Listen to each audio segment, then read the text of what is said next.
Mtazamaji wa Manyuzi TV, ni kukaribishe tena kuendelea kupata habari za kimichezo kutokea hapa katika channel yako ambayo haiboi kuendelea kukuletea kila ambacho kinatokea katika viunga mbalimbali vikiwemo vya michezo pamoja na kufahamu dondoo za kiburudani pamoja na kijamii. Bwana, siku ya leo kulikuwa na press conference iliyoitishwa na klabu ya soka ya Young African Sports Club dhidi ya waandishi wa habari ambao walijitokeza katika press hiyo pamoja na viongozi wa klabu ya soka ya Yanga, akiwemo pia afisa habari wa klabu hiyo Ali Kamwe. Katika mambo aliweza kuyaongelea siku ya leo msemaji wa klabu ya soka Young African Sports Club Ali Kamwe ni pamoja na kutaka kujua utofauti wa sheria na adhabu ambazo zilitolewa na bodi ya ligi TPLB hapo jana katika waraka ambazo zilikuwa zimetoka zikiwaadabisha na kuwatoza fines klabu, wachezaji na marefaris. Amesema hivi: tumewaandikia barua bodi ya ligi tukihitaji kupata ufafanuzi wa kina juu ya adhabu iliyotolewa na kamati ya saa 72 kwa mchezaji Selemani Mwalimu. Msimu huu wachezaji 5 wamefungiwa mechi 5 kwa kosa linalofanana na la Mwalimu, lakini yeye amefungiwa mechi 3. Tunahitaji bodi iweke bayana kuna upekee gani wa tukio la Mwalimu lililoifanya kamati ya saa 72 kutumia kanuni tofauti ya 41(5)(52) na wengine 5 kutumika kanuni ya 41(21). Jambo la pili, tumetaka bodi ya ligi itoe ufafanuzi kwa nini kamati ya saa 72 ilichelewa kukutana kama kanuni zinavyoelekeza ili kufanya mapitio ya makosa mbalimbali na kutoa hukumu kwa waliobainika ikiwemo tukio la mchezaji Selemani Mwalimu.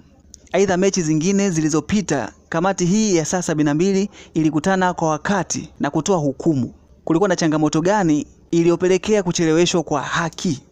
Jambo la tatu, kamati ya saa 72 imetoa hukumu kwa waamuzi wasaidizi 1 na 2 kwenye mchezo wa Yanga SC dhidi ya Simba SC baada ya kushindwa kutafsiri sheria namba 11 offside. Waamuzi hao wamehukumiwa kwa kanuni moja ya 42(1)(18), lakini mmoja amefungiwa miezi 6 na mwingine amefungiwa miezi 3. Tunataka tujue ni sayansi gani imetumika hapa kuchanganua adhabu hizi kuwa tofauti ikiwa wote wamefanya kosa la kushindwa kutafsiri sheria moja.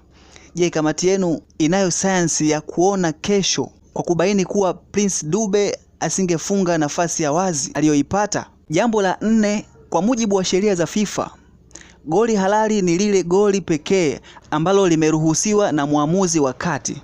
Kinyume na hapo, hakuna kamati wala sheria au kanuni ambayo inayo mamlaka ya kuhalalisha goli ambalo halikuidhinishwa na muamuzi wa kati. Kauli ya kwamba Simba wamenyimwa goli halali imeleta taharuki kwa umma. Tumeiandikia kamati ieleze imetoa wapi mamlaka ya kutangazia umma kuwa goli ni halali. Amenukuliwa afisa habari wa klabu ya soka ya Young African Sports Club akihoji vipengele kadhaa ambavyo ana wasiwasi navyo katika sheria ambayo imetumika kutoa adhabu kwa wachezaji, timu pamoja na marefali katika mchezo wa dabi ya Kariakoo uliochezwa visiwani Zanzibar, match 1 ambao matokeo yake yalikuwa ni bila, huku sheria mbalimbali zimeonekana kutafsiriwa ndivyo sivyo. Na baada ya hapo kamati ya ligi TPLB iliweza kutoa mwongozo na kutenda haki kwa wale ambao hawakutendewa haki. Hii ni Manyuzi TV. Tusubiri tuone majibu ya bodi ya ligi TPLB pamoja na TFF wanalipi la kuzungumzia na kujibu barua ambayo imetumwa na upande wa klabu ya soka Young African Sports Club kwa mujibu wa Ali Kamwe, msemaji wa klabu hiyo. Endelea kufuatilia kwa kupata updates mbalimbali za kimichezo, teki, burudani pamoja na kufahamu habari za kijamii. Usiache kusubscribe, kulike, kushare na kucomment.